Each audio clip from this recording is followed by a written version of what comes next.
Doctor Álvaro Cámara, muy buenos días. Buenos días, doctor Fernando. Bueno, esta caída de las bolsas de hoy, todas al tiempo, las bolsas de Estados Unidos, bueno, Estados Unidos no ha empezado todavía la tarea bursátil, pero ayer terminó a la baja toda Europa, a la baja todo el Oriente, con China, con Japón, con Surcorea.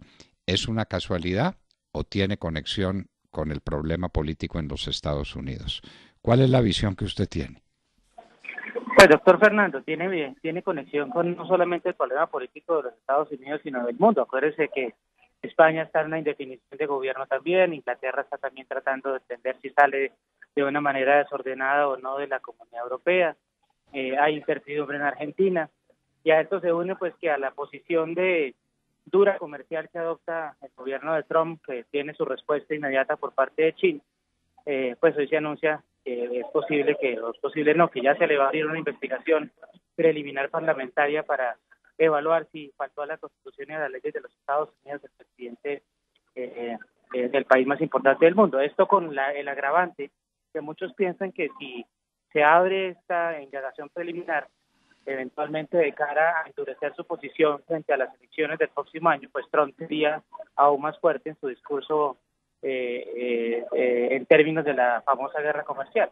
Y esto de alguna manera pues genera desconfianza en los mercados y la gente suele salir rápidamente a protegerse en activos de refugio, como es el oro, como son los bonos emitidos por países de buena calificación, lo cual sigue generando los fenómenos de inversión de la curva de rendimiento, donde los retornos de los bonos más largos son más bajitos, sustancialmente más bajitos que incluso las operaciones de money market.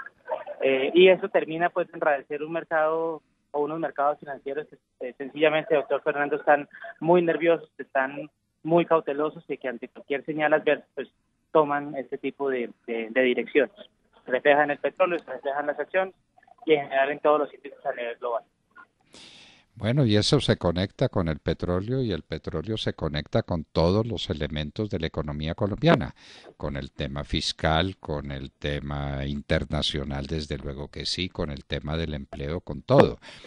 Ese problema del petróleo no deja de ser un problema serio y resulta que el gas puede ser un problema más grave todavía que el del petróleo para Colombia, porque cuántos son los millones, cuántos millones de colombianos viven del gas natural, del gas para los vehículos, del gas para los colegios, del gas para los hogares, del gas para todo. Y una crisis energética aquí sería sencillamente demoledora y tenemos abiertas las puertas para el fracking, pero no entramos por ahí. Doctor Cámaro, su visión de este tema energético. Pues, doctor Fernando, fíjese que aparte de esas ampliamente comentadas dificultades en materia petrolera por su impacto fiscal y su impacto en las cuentas externas del país, tenemos además una demanda que está cursando en contra de la mina del Cerrejón en el Consejo de Estado, que fue interpuesta pues por comunidades indígenas y por algunos padres de la patria, ilustres senadores que tienen un poco más su posición arraigada hacia la izquierda extrema. De darse una decisión adversa prácticamente implicaría que el Cerrejón, hoy día que produce la tercera parte de los 90 millones de toneladas que exporta Colombia en carbón, pueda verse seriamente afectado, inclusive tomando decisiones que ya se corre el rumor que están consiguiendo banca de inversión para ver quién va a venir a adueñarse de esa porción que tienen de inversión en este mismo. Y aquí lo complejo a lo que usted ya está poniendo sobre la mesa es que Colombia el año pasado exportó cerca de 7.500 millones de dólares de carbón. Eso es un 18%, doctor Fernando. Si usted suma carbón más petróleo más otros minerales de commodity, las exportaciones nuestras son el 70%. Ya lo hemos dicho muchas veces, solamente exportamos 12.500 millones de dólares, o cerca de un 30% en exportaciones no tradicionales, que no se ve una política de Estado para animarlas, para promoverlas y para tomar acciones que en el futuro nos hagan menos dependientes de commodities, especialmente de commodities que tienen que ver con energía. Lo que está pasando en el Cerrejón es muy crítico, donde llegue a haber una decisión adversa que le dé la razón a las comunidades indígenas y a estos honorables padres de la patria que generan interrupción, podría ser aún más difícil. Acuérdese, doctor Fernando, que en el primer semestre parte de la caída de las exportaciones las explicó el carbón, que entre otras cosas, pues naturalmente es un rubro muy importante para Colombia y que agravaría claramente sus cuentas externas.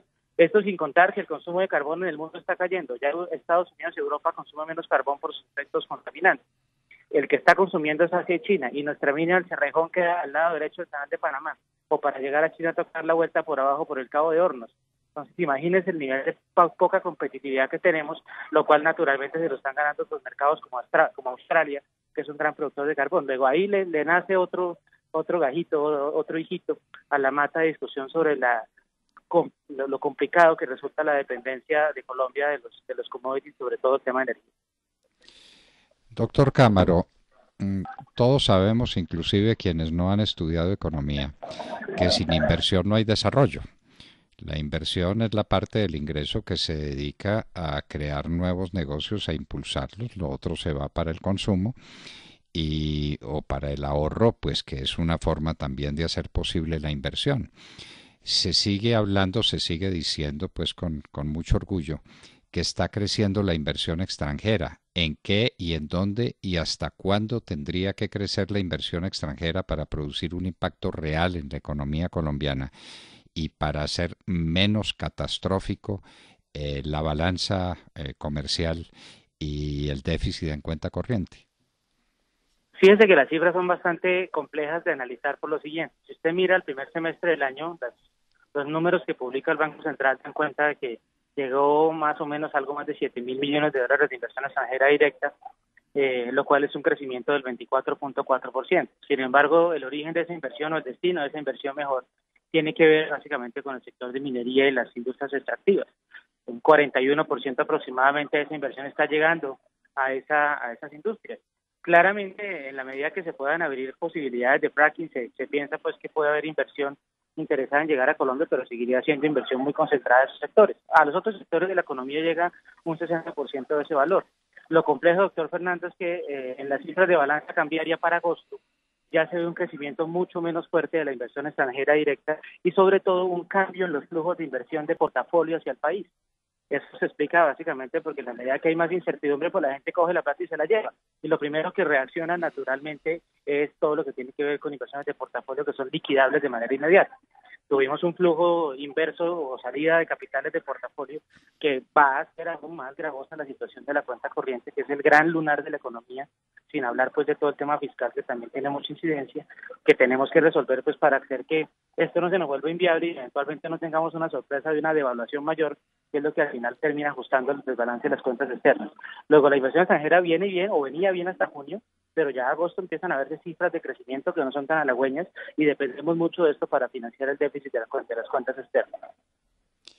Bueno, inversión extranjera y sobre todo si hay noticias como las que estamos dando en materia de fracking, por ejemplo, y en materia de la presión de las comunidades contra las compañías internacionales que vienen a hacer faena petrolera que es bien riesgosa, bien difícil, bien a largo plazo, y usted le suma estos factores de presión de las comunidades, entre comillas, y de orden público, porque pues lo primero que prometen los grupos guerrilleros es atacar las transnacionales.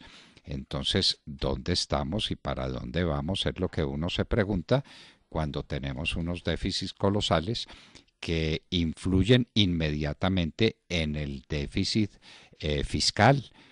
Doctor Cámaro, estamos aprobando un presupuesto para el año entrante lleno de huecos y llenos de incertidumbre. ¿Eso no influye en las empresas calificadoras de riesgo? Pero inmediatamente, no solamente la trayectoria de la deuda fiscal que se pone sobre la mesa en el marco fiscal de mediano plazo y la capacidad de generación de superávit primarios, sino también en ese hueco externo. Y es que llama mucho la atención, doctor Fernando, que en la aprobación que hicieron ayer del presupuesto general de la Nación, cuando preguntan cómo van a financiar los 9 billones, esa financiación está dada sobre supuestos, pues sobre la supuesta venta de unas participaciones minoritarias que habrá que ver si el mercado las paga o los del gobierno las piensa, sobre la posibilidad de que se suba la tasa de cambio 100 pesos y por ese lado se tengan ingresos fiscales de 1 billón de pesos, cuando uno sabe que la tasa de cambio, como dicen los economistas, es una caminata aleatoria.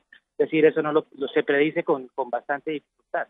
Luego, esa desfinanciación, naturalmente, unido al impacto que la devaluación tiene sobre la deuda pública, denominada en dólares, que está alrededor de 73.000 millones de dólares al cierre de junio, pues naturalmente genera mucha más incertidumbre y puede tener repercusiones en las calificadoras de riesgo. Doctor Álvaro Cámaro, Muchísimas gracias por estas excelentes negocios, de excelentes lecciones de economía, no solamente, sino sobre todo de los mercados en el mundo. El problema es que hay un mercado y hay que atender el mercado y estamos siendo deficitarios, gravísimamente deficitarios en el ritmo de nuestras exportaciones y estamos persiguiendo lo único que nos puede dar algún respiro, que es el petróleo y el carbón. Doctor Álvaro Cámara, muchísimas gracias. A usted, mi amor. Bueno, era el doctor Álvaro Cámara, un gran economista, un gran especialista en estas materias, que nos estaba alertando otra vez sobre los graves problemas de la economía colombiana. Ayer el profesor Sergio Calderón nos hablaba del endeudamiento gigantesco del país que nos dejó Juan Manuel Santos. Estamos debiendo 4 veces en pesos lo que debíamos cuando Santos llegó a la presidencia, como para que lo tengan en cuenta.